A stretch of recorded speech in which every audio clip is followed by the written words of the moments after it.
Hey guys, welcome back. So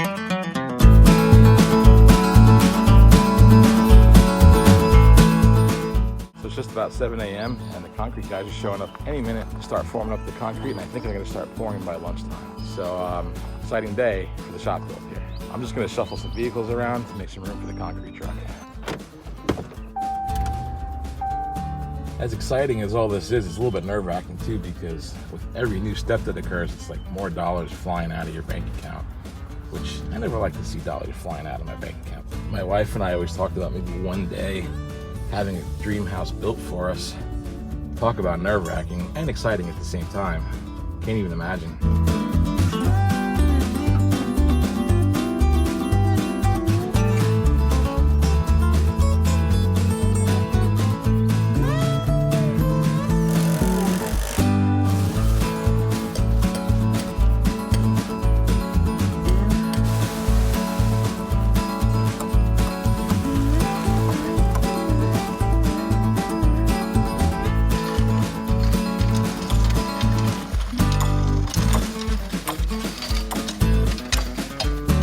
So the stakes that they use to hold these forms have holes in them periodically throughout the length of it, and they use those holes to drive screws through the stake and then into the forms.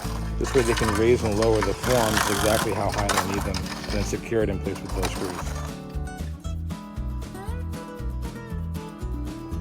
So they dug me a little trench in the front where the apron is to pour it a bit thicker and reinforce it for when you drive up.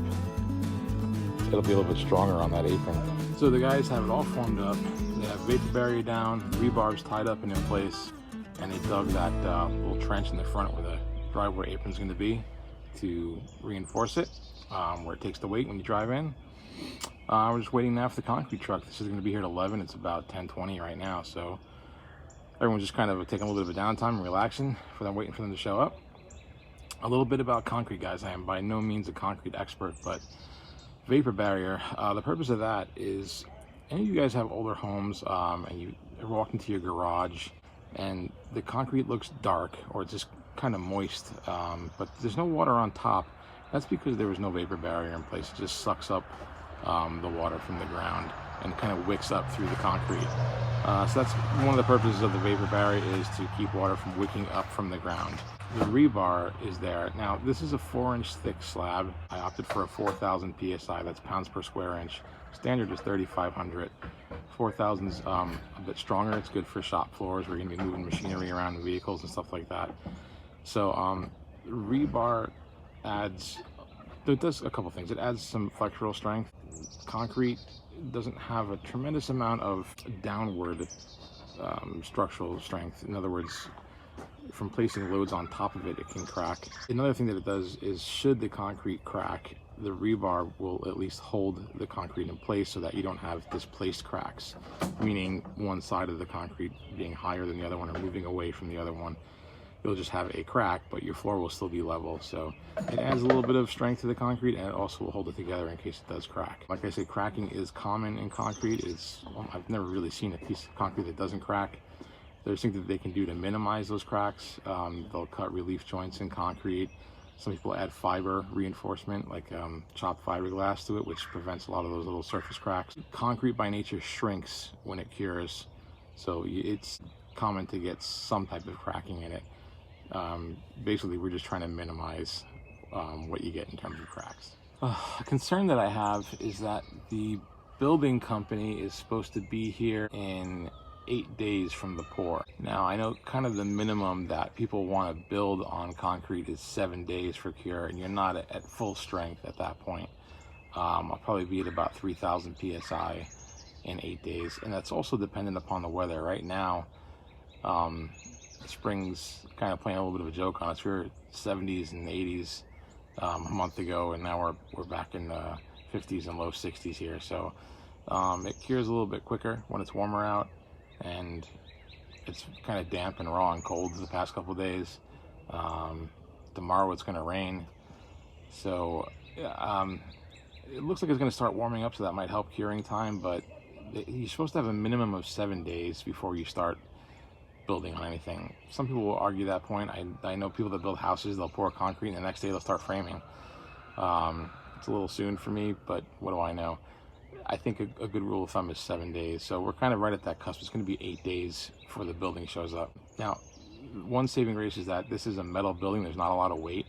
There's hollow steel tubes rather for the frame, and then the actual metal panels, the siding, it doesn't have very much weight to it either. So it's not like you're building a stick-built building on top of the slab. The downward load of this building should not be too great on the concrete. Concrete needs a full 28 days to cure. You're definitely going to be short of that, but hopefully we'll be okay at 8 days to at least put the structure up on it. So while these guys are all taking a few minutes downtime waiting for the truck to show up, I'm gonna head inside and warm up myself. I've got a horrendous sinus headache today. Sorry if I seem a little melancholy while filming, it's killing me right now. I'm gonna go get myself a hot cup of coffee or maybe some tea or something, warm up, hopefully open up my sinuses a little bit, and we'll be back out here in a few minutes when the truck shows up.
So we might have a bit of a problem here.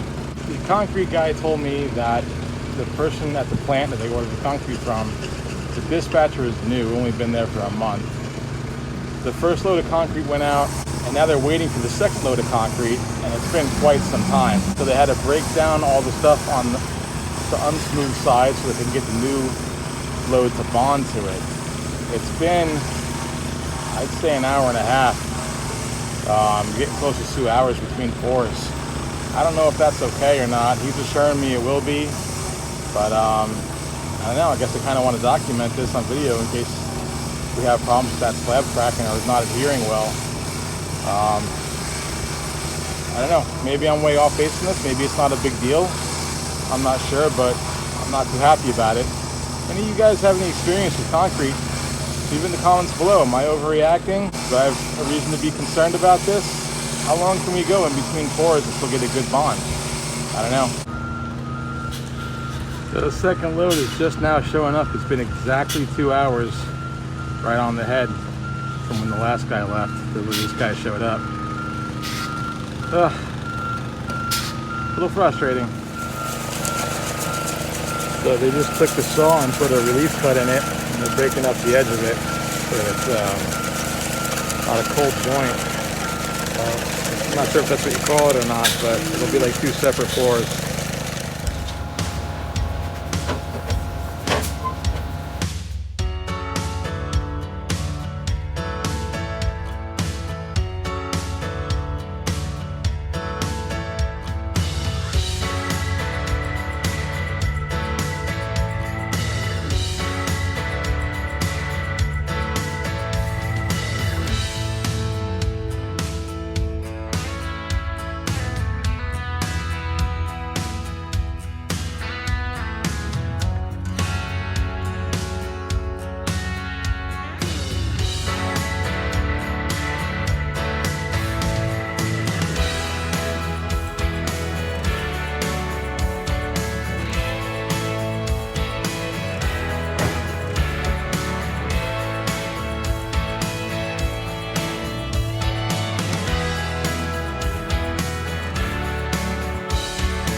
So the concrete guys just left. They're all finished. As you can see, they put a sealer on it. This is something that I plan on doing myself. It's an acrylic clear high gloss sealant. He felt bad about the second pour, the truck showing up late. It's not their fault, it's the plant's fault. And I kind of feel bad for them because I showed them my frustration. And he felt bad for me. And he's like, look, I'll seal it for you. Don't worry about it. And, I'll eat the cost of it. So they came back today, they removed the forms. They took all their debris away, and they decided that they were gonna seal it for me. So that's what they did. I really like the way it looks. I don't know if it's going to stay that glossy as it cures or dries, but we'll see. Even if it doesn't, if it's just a low sheen, I'm fine with that. But I'm really happy with how it came out. The second pour, they got here right on time at that 2-hour mark.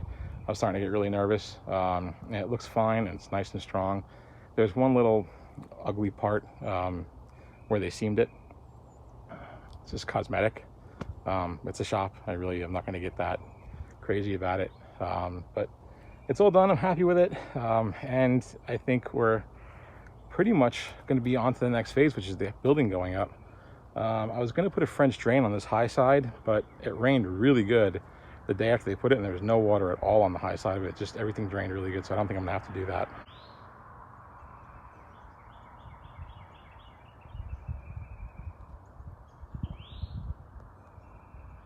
The grading guys will be back on Monday. Today is Friday. They're gonna place some more boulders for me around the front, specifically the front corner of that slab. It really kind of juts out to a point, and I don't feel it's adequately supported. Concrete guys is gonna be okay, but I'd like to see the boulders come a little bit higher and backfill with some soil, just so that it's really compacted in there. I'll bring you around and show you what I'm talking about. So there's the corner of the slab. I'd like to have boulders placed here so that they're just about the same height as the slab, if not a little bit higher, and kind of going around that way. And then I want to backfill this area with more soil to really kind of lock in the corner of that slab really good. It is poured incredibly thick in this front part. This is, for the most part, a 4-inch slab that has rebar and 4,000 psi concrete, but I wanted this front portion where you drive in to be extra stout. So you can see the forms that they used here. You got a 6-inch slab in the front, but underneath that they excavated, and we've got about almost a full foot down deep of concrete.